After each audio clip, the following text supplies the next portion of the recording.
Good afternoon, everyone. It's a pleasure to have you join us today on the first day of the NACHW Unity Conference. What a joy to be here with all of you, and we're extremely excited to be able to present this workshop for you. My name is Maria Lemus. I'm Executive Director of Visión y Compromiso, but I also have the privilege of sitting on the NACHW board. And I hope that you have enjoyed the day's activities as much as all of us have. I am pleased to introduce this workshop, Advancing Workforce Equity Through the Community Transformation Model, and to introduce two outstanding presenters, promotores, as well as leaders in the community. Melinda Cordero-Barzaga is the Associate Director for Visión y Compromiso, and Alma Esquivel is the Director of the Training and Education Department for Visión y Compromiso. And they will be presenting the PowerPoint. Enjoy, and towards the end, about 30 minutes in, we will have a question and answer. So take notes and feel free to ask as many questions as you would like. Bien día, buenas tardes a todos. Nos da mucho gusto que están aquí con nosotros. Por favor, disfruten esta discusión y nos vemos al final. Muchas gracias. Thank you, Maria. Gracias, thank you. It's a pleasure to be here with you today. And nos da mucho gusto estar aquí con ustedes. The presentation will be in English. We really just want to acknowledge all of our Spanish speakers in the room. Most, if not all, of the work that we do is in Spanish. So this is a little, counterintuitive to our work on a daily basis, but very, very pleased to be here with you today. And actually, I think both Alma and I and Maria are very excited about the opportunity to have a conversation with you. We just want to set the tone. We want to provide you some context for what we'll be talking about. And really the end of this is really meant for us to have a roundtable as if we were in person and could actually, see one another and talk to one another and feel, the energy amongst each other as well. So I hope that you'll participate with us, because that's what we, truly would like. This is not, this is not a workshop. It's not a plenary. This is a roundtable, but we do want to set the tone with some information. And so I'll be starting, and then Alma will continue. And like Maria said, then we'll do some Q&A and really have a conversation at the end with all of us. So stay tuned and give me just 1 second as I advance this. Here we go. Okay, so the roundtable that we are here, and hopefully you're all in the right place, is Advancing Workforce Equity Through the Community Transformation Model. We're going to talk a little bit about the history of the movement, really, of community workers and promotores, as they're called in many countries. We'll talk about, how the promotor and community transformation model reduces disparities and promotes health equity. We're going to spend less time on that, because really the focus of this conversation is about the last point, which is advancing equity by supporting the integration of promotores into the workforce. And how do we do that when we're wanting to bring people from community into the systems that are providing care and comfort to so many of our communities nationally? And so to begin, you'll see here a slide with many pictures that really depict the very long history that our movement has, whether, and I think what every single picture has in common is that all of these individuals are individuals that represent their communities.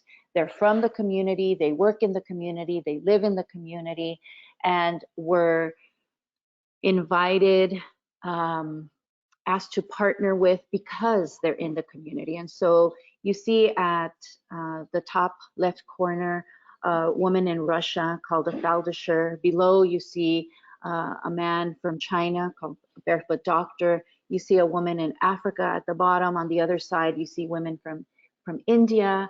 You see at the bottom, migrant farm workers, and each and every one of these individuals and pictures really depicts the centering of community members into the work of health, public health, navigation of resources, information sharing, health promotion, and really it is because of who they are as individuals that they have been part of this long history that we have as part of being, a community worker or a promotora. So who are promotores? We work with a very specific model within our organization, and one that we really try to center, because it goes back to this history, which is looking at that individual in the community that is that natural helper, that is that natural leader as well, and that because of those characteristics, we want to invite to be part of our our scopes of work, our scopes of practice, and as we go here, we look at those characteristics as key to recruiting the appropriate person into the workforce. And so I'm going to focus really on that, which is that workforce piece, so that we have that as our center. We know, and this is for promotores and community workers as well, community health workers as well, that they're effective catalysts for community change and support. We know they're, as I mentioned, they're natural helpers, liaisons, they're neighbors, and they're characterized by this service from the heart. They're advocates for their communities. They want to see change occur in communities, and that is what makes them so powerful and so influential within communities as well. And we understand that this role that they have in community really goes far beyond what we might see as what we call the disease-related functions or a biomedical model. It goes beyond clinical care. It goes beyond medication or medicine adherence. It really is looking at the social determinants of health. It really is looking at the human rights of our communities and really striving to reach health equity or social justice, which really is more of a socio-ecological model. So when we talk about the community transformation model, and Alma will go much more in depth into the model, that is really what we're looking at. We're looking at an individual or a model that centers that community member, that understands those characteristics, dynamics, culture, language, etc., and brings all of that to the work. And so that individual comes with all of those strengths to the work and partners with agencies to be able to carry out the important work of those organizations. What are the key roles of promotores? I think we all know what they are. We are, either a community health worker or a promotora, or working with a group of them. And so we understand that the roles are many, but we, as you see here, these are some of the traditional ones we see: education, promotion, prevention, control, treatment. But if we go here, we also see that they are a part and go far beyond what, like I mentioned, is disease related, and really is striving for human rights, social justice, and equity in our communities. And so now my compañera Alma will take it from here and continue really building on what I've said and explain further what this transformation model is about. Thank you, Melinda. Good afternoon, everyone. My name is Alma Esquivel, as my coworkers mentioned before. And I would like to continue the conversation talking about this community transformational model and the different ingredients that we've been hearing from promotores that make their work very successful, and why this model is so important for our organization and for the community. When years ago, when we have a different different focus groups with promotores, and we asked them, what is the magic of the work that you do in the community? And we did this work thanks to the sponsorship of the California Endowment, and along with two other community-based organizations, Latino Health Access and Esperanza Community Housing Corporation. And by hearing promotores all over the state and hundreds of promotores asking them, what is the magic of their work? It comes together, this community transformational model that we've been talking about during so many years, that in order for the promotor to be effective in the community, they tell us the first thing that I do when I go in the community is I have those egalitarian relationships, trustful relationships with my community. I really care about what they do. I really care about what's going on in their families and how can I help them. So having the opportunity to spend time in my community, getting to know my neighbors, and see the way that I can help them is very important. Also, part of my role is to share the information that I receive from organizations, uh, health information or any services that I know I would like them to take advantage because I know that will benefit their health. So that's the second component of this community transformational model, and also motivate the community to participate, not just go and give, but also work in collaboration with the community, seeing all the different gifts they also bring to the work and what we are doing together. And that's the way that this community transformational model start with the promoter. Start with that person that feels that need to help the community and impacts their family, impacts growing, doing these changes will benefit their family and will benefit and make the change in that community. So having in mind these characteristics and these different areas where the promoter it is working and it is effective is very important because there is not only one model of the promoter. There is different ways of doing this work. But in our experience, having these three components, it will make the change in the community. In one hand, understanding the model, understanding these characteristics, these roles of the promotores, and in the other hand, also it's important for the organizations to have a deep understanding of these three components that the promotores is putting into action in their work. And we have in our slide one of the comments that the promotores share with us during these conversations, where they mention that the type of work that they do in the community, it's very intense. And they mention they just not work in the office hours. They're all the time in the community, and they're willing to do the extra mile in any day in order to support with their heart what the community is needed. We can go to the next slide, Melinda.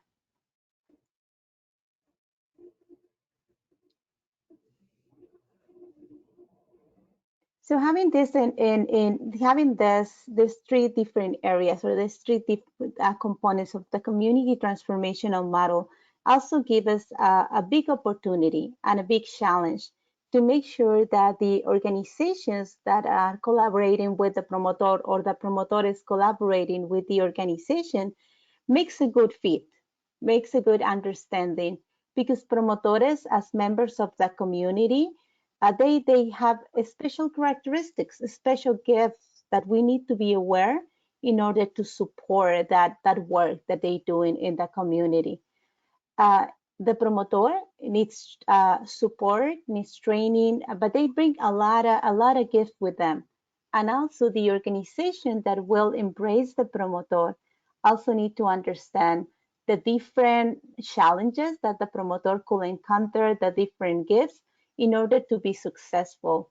A lot of the promotores may not be a big knowledge in technology, but they have the trust of the community. But that doesn't mean that they cannot learn that technology. And we've been seeing it during this pandemic, how promotores are being able to use Zoom as a way to outreach the community. So being able to adapt our strategies, our goals of the organization to the work of the promoter will be important. It's like two hands working at the same time, the promoter with all the heart and that trust in the community, and the organization understanding the pace of the promoter and the special needs that community and that promoter could have at that moment. If we can go to the, yes.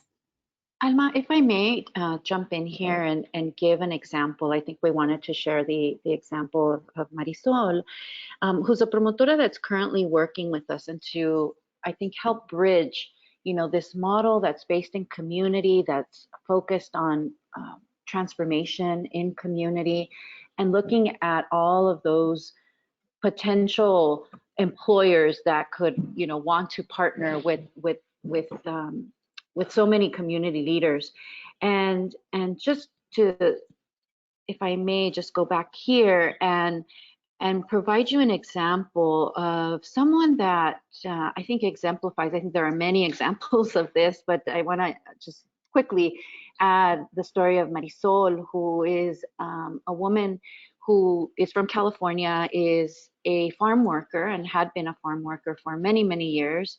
And as such, she also was someone that lives, like many migrant farm workers, live in trailer parks. And in this farm worker housing, she developed very close relationships with her neighbors. And she wasn't working as a promotora at the time.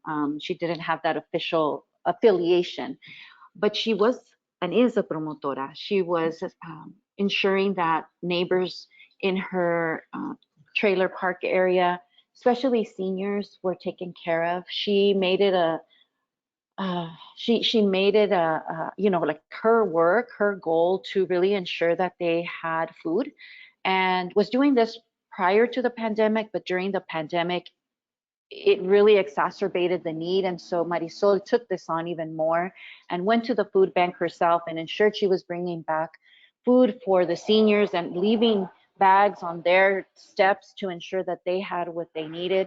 That building of those relationships had already occurred. That's something that Marisol brings to her work with us. That's not something that she developed because she works with Visión. It's because she already had those relationships. That has allowed Marisol to be able to share really important information about COVID-19, about testing, and there was a lot of hesitancy around testing. But because of those relationships, she was able to slowly convince people about the importance and have them really be open to the information about this is real, this is something that's impacting families and other people, and we want you to be safe. And just to further exemplify this model that so many promotores have talked to us about in terms of how does this change occur in the community, she now has many of those seniors motivating others to get tested and now vaccinated, and probably now again the Delta variant tested again and vaccinated. Vaccination promotion will continue. But I just wanted to exemplify this for you because we see it and sometimes these are things that are unseen by organizations. She shared this with us in terms of what has been her story before she joined Visión y Compromiso. And prior to us, she was working for the University of California, Riverside in a research study with an anthropologist there who learned, wanted to do work in this trailer park and had to identify that community leader. And Marisol was identified. So thank you, Alma. I just wanted to exemplify that a little bit further and, what it's taken Marisol to come into the workforce has been a lot of support for her, has been a lot of hand-holding because she is a leader already. She brings all those relationships. All of that sharing of information is already happening, and she's motivating others to also promote health. In this case, with COVID-19, this is one of the projects she's working with us on, and is a clear example of how this change begins to happen in community. Thank you, Alma. I'll advance. Yeah, sure. No, thank you, Melinda. And that's something as a trainer with promotores and my work. When we starting a training with promotores, we share with them that this training is just to support the skills, the knowledge that they have, but not to become a promotor, because a promotor, they already are promotores. They're already investing their time in the community, helping the community. So that's one of the characteristics and roles that they already bring. And sometimes a little bit of training, it just help them continue with this work, like building egalitarian relationships, a little bit more of communication, assertiveness, or the share of information, learning about how adults will learn and make impact in the community. Thank you, Melinda. And if we can advance to the next slide. Other thing that I will like to share is how important is to create this equity in the work of promotores by helping integrate them into the workforce, not to diminish the volunteer work that the promotores do already in the community, but we've been seeing through so many years promotores that have been volunteers for so many years, and sometimes they get a part-time in an organization and then finalize their work, or doing as an independent contractor in different organizations, and still telling us, I don't have an stable work. I still need insurance. I still need more support because I need it for myself and my family. So hearing this from promotores that are been doing this work, sometimes paid, sometimes not, as a volunteer in the community, how important it is for us to have this conversation and advocate for them to have what they need in order to provide for their families what they need. So we start by asking promotores, what are the needs that you have in order to become part of the workforce? What is been going on during all these years that you've been a volunteer, or that you've been collaborating with different organizations in different roles, for you to have a stable work? That is what you are telling us that you need. And with that information, we notice that it is important to provide a workforce readiness training for promotores, where the promotor will feel that they can get all the tools and information that is needed in order to apply to the work. And this is based on what they share with us are their needs. I need to know where to find a job. I need to get prepared for an interview. I felt very uncomfortable if they asked me to have an interview. I need to prepare my resume, and I still don't know where to start. So to support the promoter to get all that information together, all the skills, the promoter feel more comfortable looking for a job. But that's not enough, because I still do have the information and not still wonder what is the best work for me. So something that our workforce manager did with Visión y Compromiso is help the promotores to establish the workforce goals, their career goals, in order to maintain their focus and what else what you are looking for in order to be part of this workforce development. And not leaving them by themselves.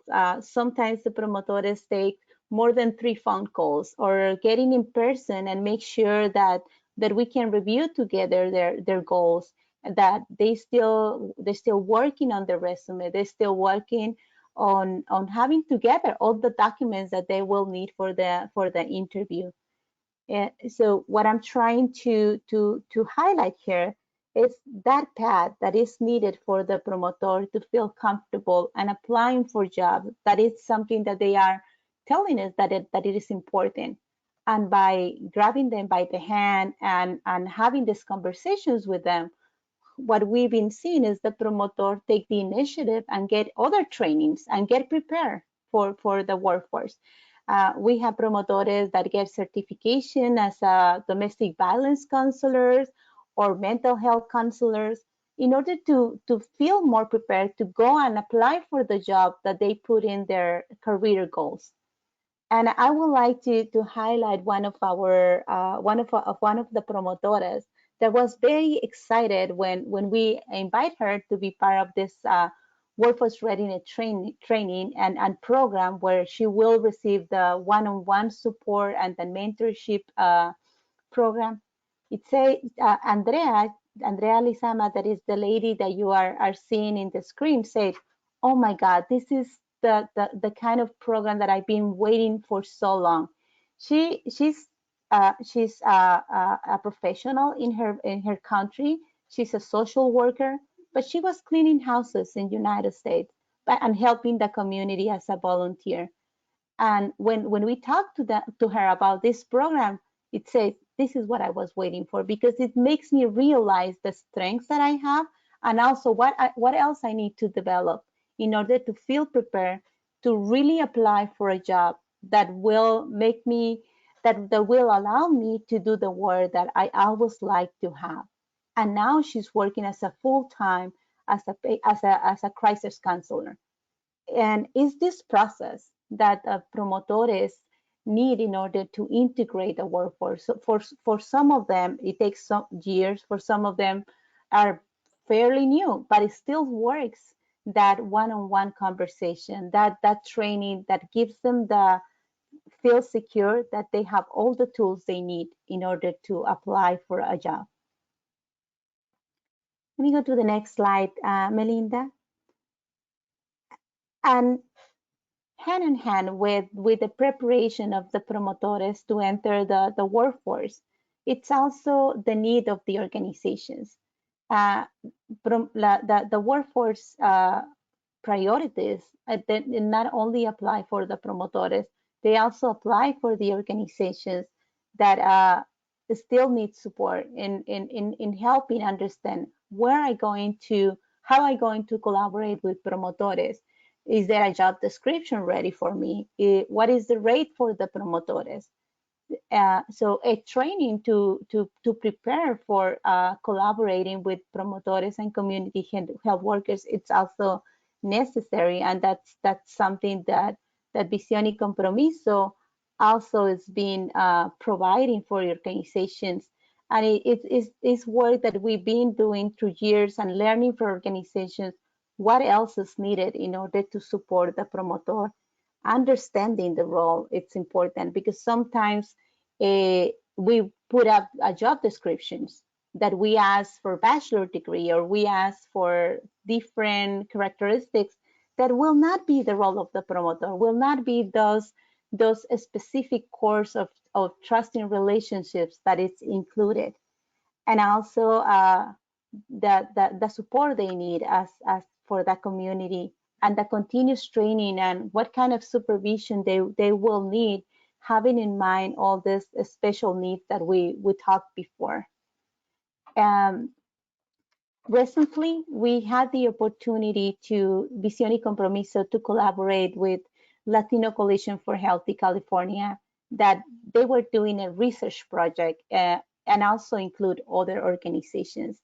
And part of the conversation in this research program, this research project, is to talk about all these needs, all these characteristics, and what else we need to do in order to advance this equity and to support the promotores, and to have a workforce that it's really responding to these needs.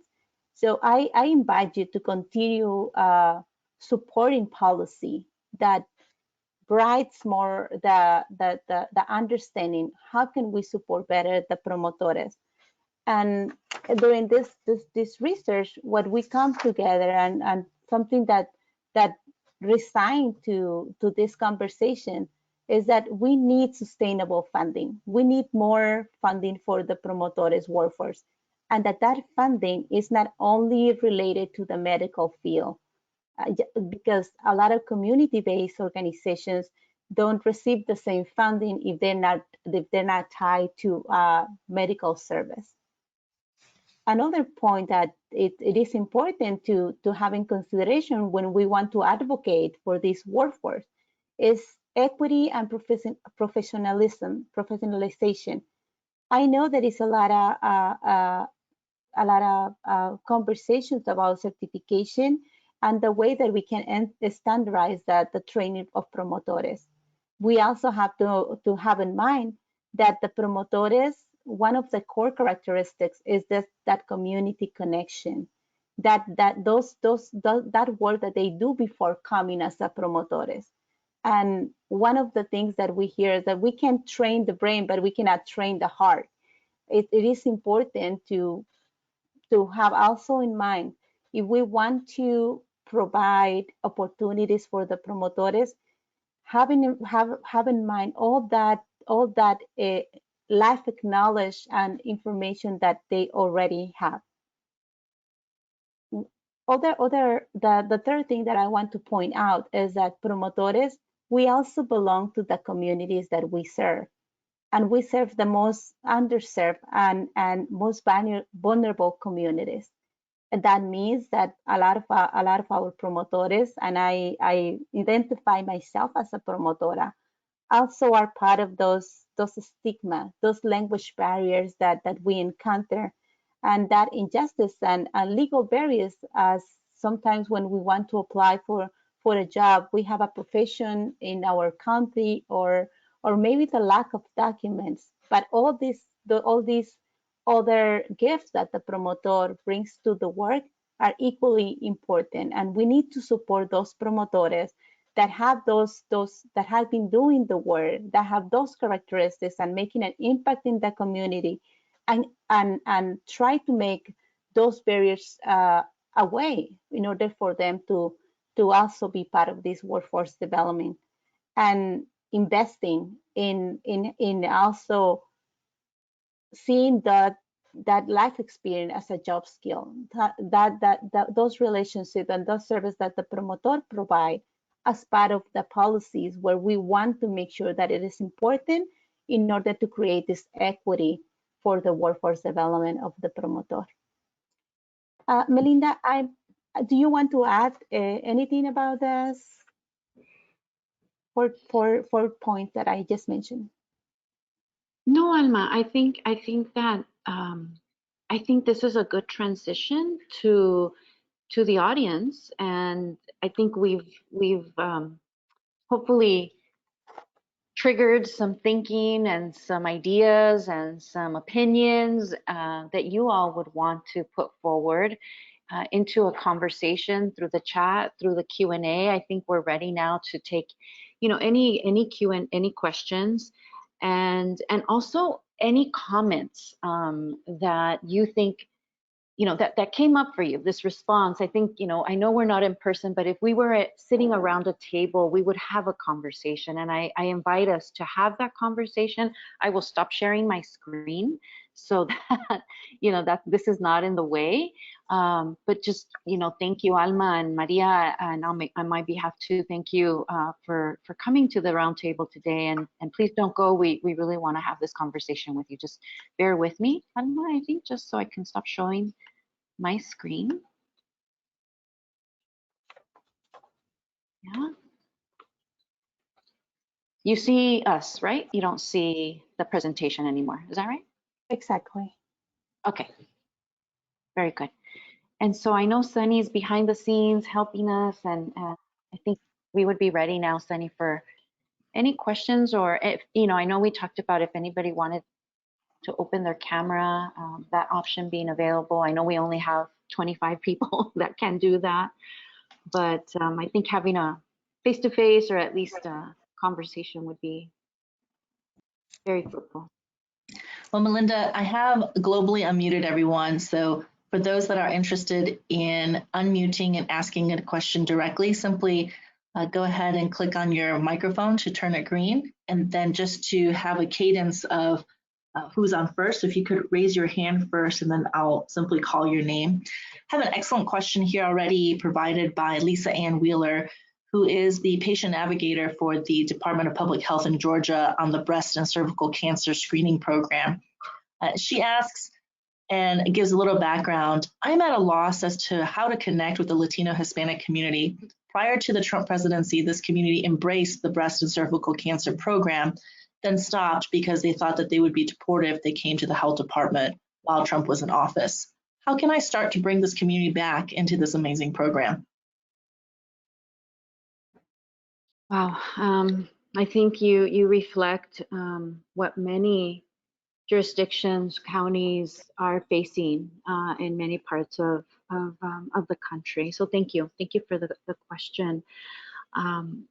I think it's definitely, and I'll jump in, and then Alma, if you'd like to, respond as well. I think it is important, and Maria too. You went away.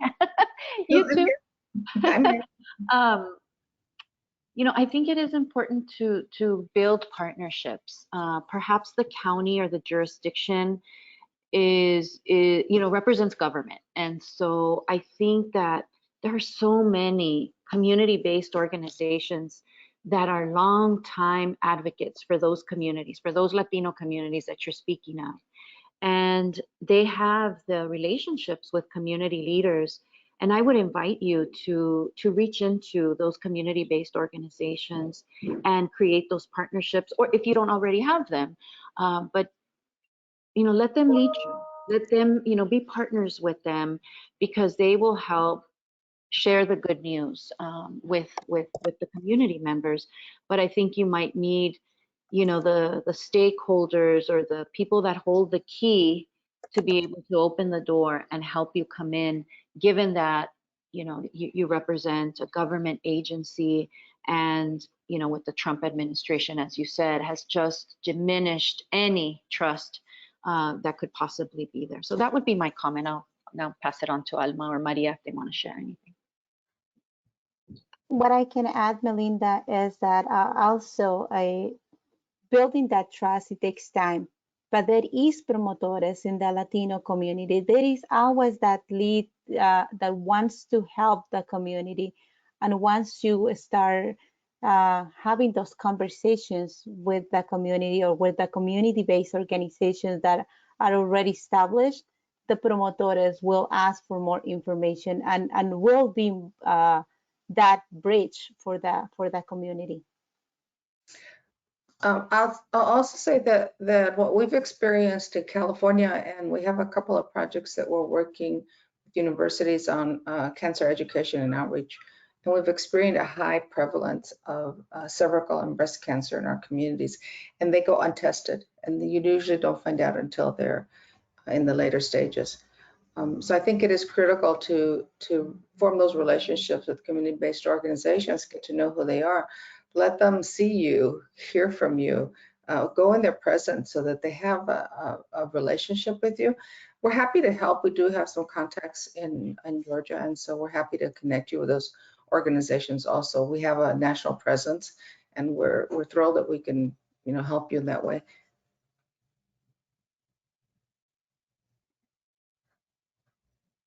So your mics are open, or you have the ability to open your mic if you'd like to, you know, chime in. And if anybody else has a response to this, I think it would be helpful. Or suggestion. Or suggestion, right. Any CBOs from Georgia, that would be great if you can contribute to the discussion. We have several folks with mics unmuted. We're going to go ahead and invite Lori Hurley first, then followed by Kate Hinken, and then Camille Johnson-Arthur. So feel free to unmute, and welcome to share your webcams as well. Hey, it's Lori Hurley. I'm a program director in Brooklyn, New York, and I've worked in a medical setting with community health workers identified as patient navigators for over 10 years. And I so much appreciate your talk. I relate a great deal to it. Although in a medical setting, we have fee-for-service, contract-based obligations that involve really burdensome documentation needs that I'm sure you're familiar with, that kind of get in the way of maybe distort the relationship with between the patient navigator and the person that they're serving. My question, though, is about social determinants of health, because I'm really concerned about this.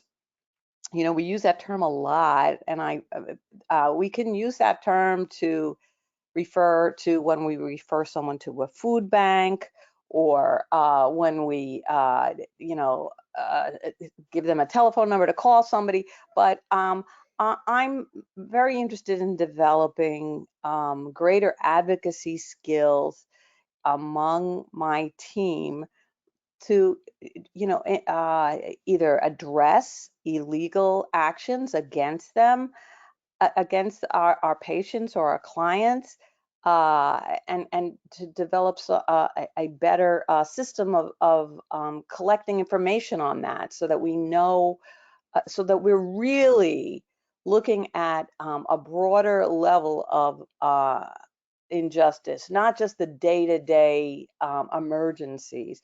And I wondered if you had anything to share, because you know, you're talking about people that are already leaders in the community. So that's my question. I am so happy to hear that you are open to that.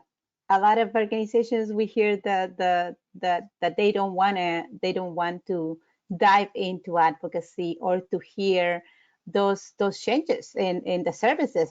This is the way that we do the business. But just supporting the community health workers, the patient navigator, the promotor, to advocate, because that's part of the work that the promotores are. That's one of the roles of the promotores in the community transformational model have: advocate and support what is needed to be changed to provide a better service. And it takes time for the promoter to feel comfortable bringing it up, these issues, to their supervisor or to the person in command, thinking that they might get into trouble for bringing this information. But having those conversations and establish the systems with the promoter to provide those reports, and what is the way to report and take action when they notice that is something that is going on and it needs to be changed. I'm really happy that you are open to hear those stories and see how can we advocate more and address what else is needed to provide a better service. Melinda, I think it'd be important for you to talk a little bit about how that evolved with the COVID activity in Coachella, for instance, when they really were, promotoras were going out doing COVID outreach and education and then helping with vaccinations. But because they saw the need, they developed this, they really moved into navigation and services. If you could talk a little bit about. Yeah, and into advocacy. And so just briefly, because I think you gave a little bit of context already, Maria. We're part of a collaborative in a certain part of the state of California, which is rural mostly, where there are a lot of disparities, many disparities, and where, you know, farm workers were, you know, getting infected, still working. And along with many organizations, we're doing testing at the very beginning of the pandemic. And our teams were noticing, I think, like what you're saying, those issues that have to do with the social determinants of health, that people didn't know where the resources were for rental assistance, utilities, they were underutilizing things. Also some for fear, also for lack of clarity. Would this be, you know, considered some type of, you know, would this work against them in any way? And so our promotoras teams were actually charged with what the county call, or the health jurisdiction calls, wraparound services. It was really this ability to provide the community members who were getting tested as positive with resources for them to be able to stay home and quarantine. And there was, you know, hotel assistance, there was rental assistance, utility assistance, food assistance. There was so much assistance, but the resources weren't getting to people. And, you know, we're talking about very isolated communities where, you know, you can put it on Facebook, but that's not getting far. You can send an email, that's not getting far. You know, sometimes even radio and TV don't get as far.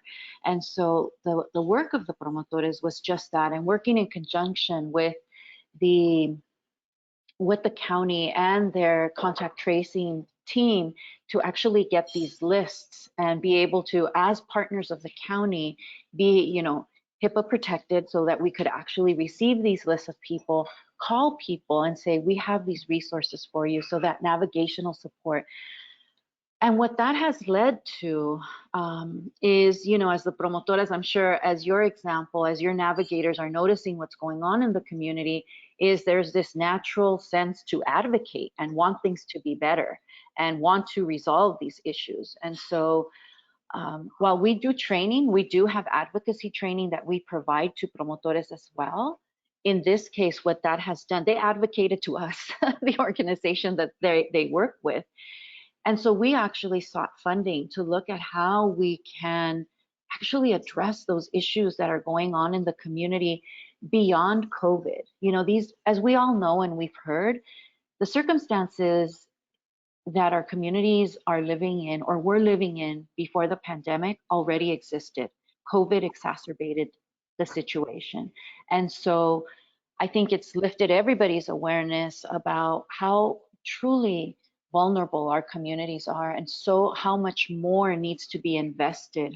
The infrastructures need to be there, housing, transportation, you know, all those other social service resources as well. And so we're now working our way to look at, you know, it's taken, I think the response that we gave to this advocacy on behalf of our own employees has been seeking funding to look at how can we actually put into place programming that would address some of these other social determinants of health, but also partner with organizations that are housing experts, that are transportation experts, because we can't become those. They already exist, but how do we start to really center the needs of communities in our organizations as well, and look at things through a health equity lens and not just through a housing or transportation or food lens, but really know and realize that all these things are interconnected. And so I'm not sure if we answered your question. Maybe we gave you more information. I do want to tell you, we do have training around advocacy. We can talk more about that.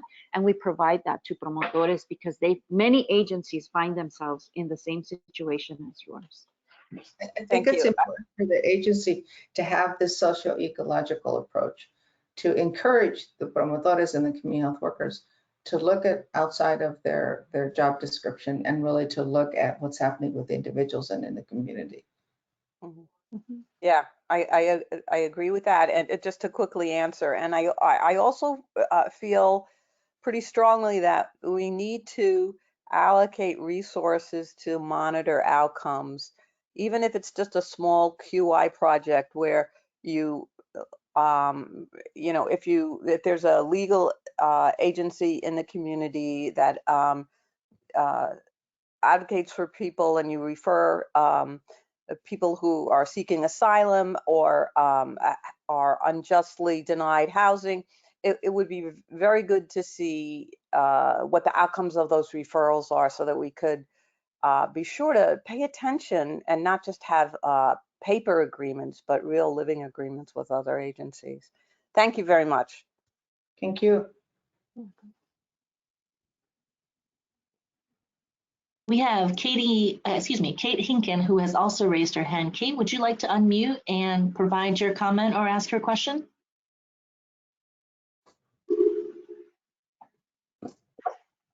And Kate, I'll send you an unmute request as well. There you are.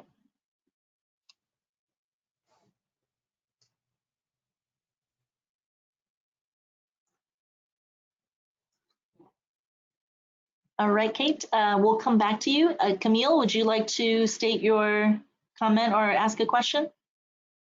Sure. Hi, I just want to thank all of you. Your reputation precedes itself. I've been hearing so many wonderful things about Vision for so long. My name is Camille, and I have the pleasure of being a CHW ally and professor at a community college, as well as working directly with COVID response throughout the state of California through Public Health Institute. And then I'm also finishing up a dissertation where I'm talking about these same social determinants of health, where I am trying to explain the reason that individuals have trust issues with regards to those who would bring something like a vaccine to them and try to eliminate the access issue. But where I am very curious is what you are telling the individuals who you're offering the vaccine to that say, I still don't want it because if you're pushing so much for me to have it when you weren't concerned about me before, why would you think I would trust you to inject something in me now? So the access issue is eliminated, the cost issue is eliminated, the barriers, I mean, we're going to them, but we still hear over and over again that there are individuals who just have this trust issue. And perhaps it's because of the past administration, or maybe it's because of historical reasons. And, we're grappling, trying to figure out what can you say to convince someone that this is so serious and they really need to do whatever they can and take whatever resources or the vaccine itself seriously enough to just go ahead and get it. I'm so curious what you say. Well, something that, yeah, it is suspicious when you feel like nobody cares about you, and suddenly they, here in California, they're even giving gifts for people that are getting the vaccine. It's like, what is so important now for me to have the vaccine? As a promotor, some of the skills that we teach the promotores, the motivational interview, and don't push the community to take a decision that they're not ready for. By pushing the community, they will feel more fear and more suspicious about why are we doing this work. But what the promotor can do is share their experience, or see a model, or just provide facts about how can the vaccine can prevent. And I can share with you why for me was important to protect myself, and let you take your own decision. Sometimes it's not the response that we are looking for, because I have a son and he always telling me like, are you sure for that? And I say like, okay, I know that I'm not convincing you at this moment, but later on you will come to me and ask me more information or ask me for support to get this. So it is hard to not to push, but it is important because maybe they're not ready, and we just need to share experiences and facts for them to take that decision. So two things, Camille, I wanted to share with you, and this came up actually in one of the collaboratives where we participate, just exactly as you said it, and I think we had to, what we were grappling with is, as leaders of organizations, what was going to be the message outside? Because now we are, now the counties and the government is looking to us to be the experts. And we are, but now we're dealing with this very, very important reality of how much communities have been ignored, whatever word you want to put in, have just not been invested in. And suddenly now we're going to be the voice of public health, of the government, and we're charged with that. So we had to first realize that we're in this context, and actually, we sought out to acknowledge that we understand that this is not the reality that we're used to. It's actually on the other hand, a community having to figure out how to get resources that are out there, right? And now we're just kind of almost putting them in their door. I mean, so many of our promotoras are knocking on doors, literally, to try to get people tested and the vaccine. And so I think first it's the acknowledgement with community. And there are certain communities within communities where this is more important. And so just to give you the example, and you're from California, so Riverside County the county divides itself as the east part and the west. And in the west, there's mostly the Black, African-American community, the Pacific Islander community, and there are Latinos. But in the East, it's like the migrant farm workers and other Latinos who are also immigrants and refugees to this community. And so we had to realize first, we need to acknowledge the history. And our promotoras on the ground need to understand what the history is, because many of them may not know what this history is. And they may be now, as the key holders to open the door, they may not know that this is part of the history. And I think we need to acknowledge it and honor that is the history we've lived in. But today we're living a different history that requires us to really put forward, resources into their hands. And so, and why that is. Now, what Alma just said is exactly what we asked our promotoras, what are we going to do? How are we going to deal with this? And what Alma just responded to you is exactly what they said. We can only share our experience. We can't force anybody to make a decision. And I brought up Marisol during the beginning of our presentation because she herself was having such a hard time with some of the viejitos, as she calls them, the seniors, who I think she still has some that they don't want it. They don't want the vaccine. They don't want the vaccine. They didn't want to get tested, but she was able to convince them. And she has such humility in her heart. It was really for me something, Camille, that listening to her taught me so much, just to say, he's going to do it on his time. I already told him my story. I already told him but he doesn't trust the government. And he may never do it, but what I've given him is options. I'm here, just like Alma told you, I'm here when you decide. And meanwhile, protect yourself. You may not believe, but at the very least, here are masks. Let me give you masks. Let me give you gel. Protect yourself. And that is her constant message with this individual that she's really trying to convince him to get a vaccine because he's in his 80s. But he won't. But she comes at it with, we can't force him. He has his reasons, but I'm here as a resource. So if and when he's ready, I'll be here. And meanwhile, I'm just giving him other options that he can take. Oh, I love that. That's great. The humility aspect is what I think sometimes, because we have such a passion for, and we see the need and we're scared and we just don't understand why someone wouldn't take advantage of trying to protect themselves if the barriers are eliminated, and that humility aspect kind of gets lost or left behind. So I think that's my biggest takeaway there. So thank you both so very much. There's a lot of stigma. There's a lot of stigma around not taking the vaccine. There's a lot of stigma around that, and I want to say it's within us also, as public health people. It's within. How can you not? How wouldn't you? How could you think of not getting it? And not really understanding what people's realities are. And I think that it's important that humility piece can't get lost. And we'll push people away rather than bring them forward. Sunny, let me just ask, how much time do we have? We're in the last 2 minutes. Okay. I don't think we can have another question, but for all of you that are listening, that are still with us and joined us for this hour, thank you so much for that. We are available to answer questions otherwise at www.visioniycompromiso.org. Please visit our website. We have resources and trainings and a conference coming up.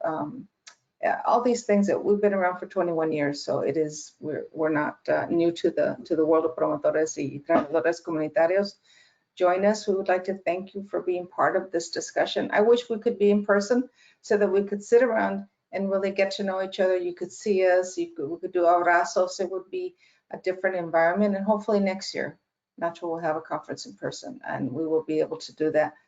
Certainly, we want to thank, as a board member, I'd like to thank the sponsors who supported us in having this convening, in this virtual convening, and really in supporting the work of the National Association of Community Health Workers /promotoras/CHRs, and embracing all community and organizational and agencies that come together to support our communities across racial and ethnic lines, age, diseases, whatever it is that we engage in. A promotor has no boundaries. A community health worker has no boundaries. We really are there for the long haul. And thank you very much for joining us. I hope you stay for the rest of the conference for tomorrow, and have a great afternoon. Thank you. Thank you, Melinda. Thank you, Alma. And thank you, Sunny.